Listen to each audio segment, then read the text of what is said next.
So we have the proposal of the ultra millionaires tax. Give me a sense from your point of view. What is the main thing you want to accomplish with this proposed wealth tax? The main thing is we want to level the playing field because, as you know, we had a tax structure that really has not taxed wealth very much at all. And so, as we've seen over COVID, we have had this situation where $1.3 trillion in additional wealth has been given to the billionaires. And yet, at the same time, we have people who are lining up in food banks around the country. So, what the wealth tax does is it's very simple. That's one of the beauties of it. If you have $50 million in net worth, then you pay 2 cents on every dollar above that 50 million. If you get up to a billion, then we ask you to kick in another cent, so you pay 3 cents. That will generate $1 trillion over the next 10 years, $3 trillion over the next 10 years. And to be clear, you pay it each year, right? As That's long as right. you have your wealth over that by a household, according to household, as I understand it. Why did you propose to do it by wealth tax rather than increasing the tax rate on some of the wealthiest Americans? Well, because again, what we've done in the past is we've done income taxes. And so you could have, for example, Jeff Bezos has a base salary of $81,000. You could have a nurse on the front lines in Delaware. Her average salary is $75,000, pretty similar. They're going to get taxed at the same rate. But as you know, David, we don't tax wealth in most cases until somebody passes away. And then we value all the wealth and then we tax it at that point. We do have the property tax, which is a form of the wealth tax. But again, in terms of property tax, it's very disproportionate because for working families, middle income families, lower income families, if you have a house, then that is a significant portion of your net worth. For billionaires, that is not the case. I can promise you that Jeff Bezos's houses are a very tiny fraction of his overall wealth. And that points to one of the possible complexities here is the valuation each year. It means the government every year would have to put values on these things. And as you know so well, a lot of it is in real estate or it's in partnerships. It's things that don't have a normal market rate. It's not like a stock that you can see what it's trading at. That's right. But we do value it. We value it when somebody dies. So we actually know how to do that. And what we've done in the bill is we've incorporated $100 billion of additional funds for the IRS, because we do know that this will take a little bit more work. But I think it'll only take a bit more work the first time. So once you've got the valuation, then you look at that valuation again a year later. It's not as complex.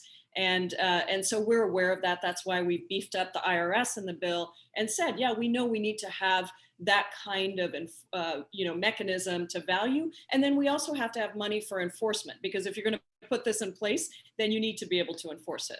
The income and wealth inequality in the United States is something that a lot of people are very concerned about, including some wealthy people are concerned about. The question is what we do about it. But I wonder what this might do for investment and growth. If you knew today, that in fact imposing this ultra millionaires wealth tax would reduce growth somewhat, but it would increase equality, would you be in favor of it?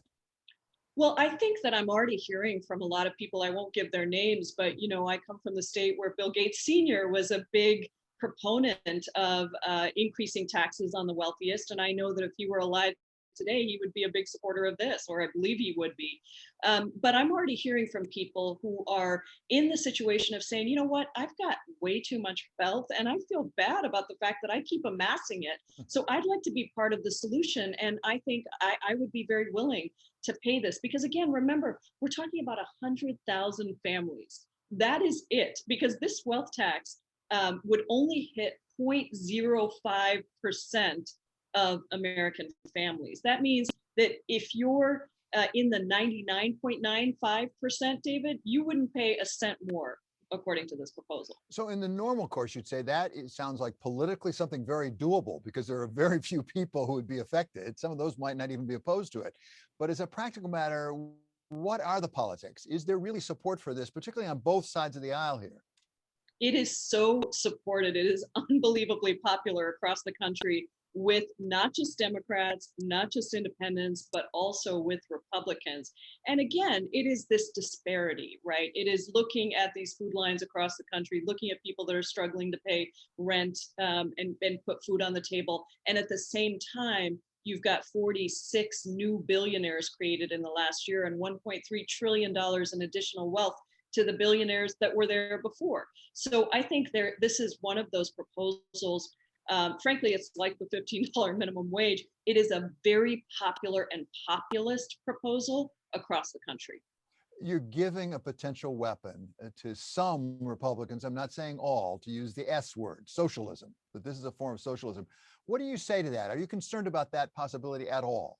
No, almost every American president who has instituted any major change in the country, including Roosevelt, Truman, you name it, every single one has been called a socialist. And some of those programs like Medicare and Social Security are the most popular programs we have today. So I know that word is going to be thrown out all the time, but this is a very fair proposal to say that if you are accumulating $50 million in net worth to over $1 billion in net worth, then yeah, you're going to pay 2 cents on every dollar. So that means you've still got, by the way, 98 cents left for whatever you want to do if you are that ultra wealthy millionaire or billionaire.